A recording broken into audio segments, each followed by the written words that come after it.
নমস্কার বন্ধুরা, Bengali food and ব্লগের নতুন একটি রেসিপিতে তোমাদেরকে স্বাগত জানাই। আজকে আমরা তৈরি করব মশলা পটল। এই যে নিচে গোটা গোটা এখানে পটলগুলো শুধু আমরা খোসা ছাড়িয়ে দেখো চিড়ে রেখেছি মাঝখান থেকে। এখানে আছে পেঁয়াজ আর রসুন বাটা, আদা কাঁচা লঙ্কা বাটা, এখানে আছে ফোড়নের মশলা, শুকনো লঙ্কা, জিরে, তেজপাতা, টমেটো পেস্ট, লবণ, সমস্ত গুঁড়ো মশলা, সর্ষের তেল। কড়াই গরম বসিয়ে দিয়েছি। কড়াইতে দিয়ে দেব পরিমাণ মতন সর্ষের তেল।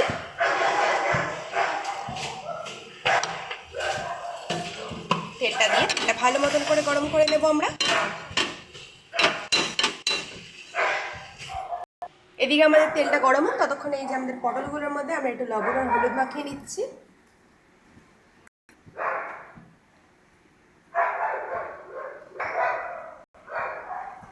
সুন্দর করে এর মধ্যে লবণ হলুদটা মাখিয়ে নেব। আর এদিকে আমাদের তেলও গরম হয়ে গেছে, এবার এক এক করে আমরা পটলগুলো ভেজে নেব। তেল আমাদের গরম হয়ে গেছে, এক এক করে পটলগুলো ছেড়ে দেবো।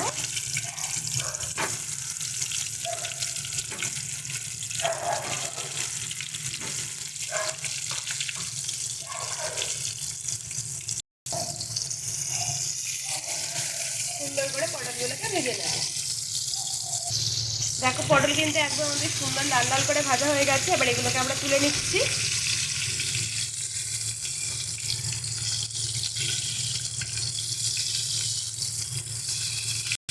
পটল ভেজে তুলে নিয়েছি। এবারে তেলের মধ্যে ফোড়ন দিয়ে দিচ্ছি জিরে, শুকনো লঙ্কা, তেজপাতা।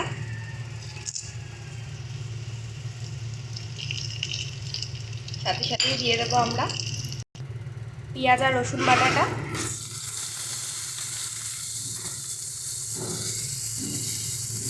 কাঁচা লঙ্কা বাটা, আদা বাটা,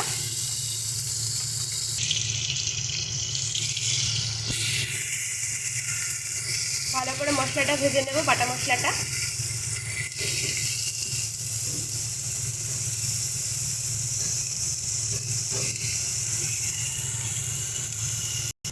বাটা মশলা আমাদের সুন্দর মতন ভাজা হয়ে গেছে। দিয়ে দিচ্ছি এবারে পরিমাণ মতন হলুদ গুঁড়ো,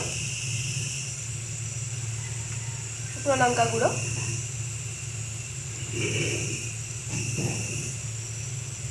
স্বাদ মতো লবণ,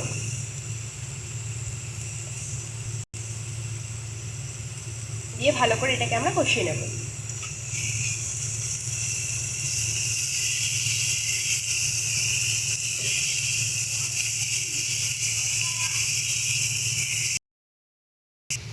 মশলা আমাদের একদম পারফেক্টলি কষানো হয়ে গেছে। এবারে দিয়ে দিচ্ছি টমেটো পেস্ট,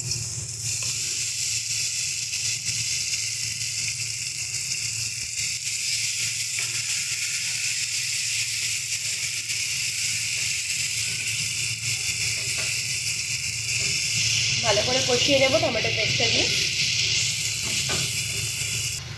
দেখো মশলা আমাদের একদম পারফেক্টলি কষানো হয়ে গেছে। এবারে দিয়ে দিচ্ছি আগে থেকে ভেজে রাখা পটলগুলো।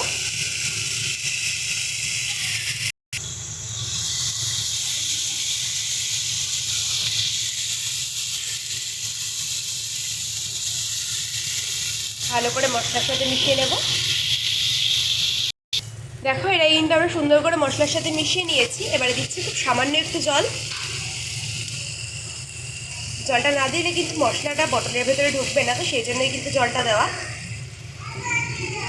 দিয়ে এবার এটাকে ভালো করে আমরা কষিয়ে নেব। দেখো এটা কিন্তু আমাদের বেশ সুন্দর একদম মাখা মাখা হয়ে গেছে। তো চলো এবার এটাকে আমরা নামিয়ে ফেলবো। দেখো তৈরি হয়ে গেছে আজকের আমাদের রেসিপি মশলা পটল। ভিডিও ভালো লাগলে অবশ্যই লাইক কমেন্ট শেয়ার করে দেবে। আর আমাদের চ্যানেল নতুন হয়ে থাকলে চ্যানেল সাবস্ক্রাইব করে দিই, পাশে থাকা বেল আইকনে ক্লিক করে অল নোটিফিকেশন অন করে দেবে। ধন্যবাদ সকলকে।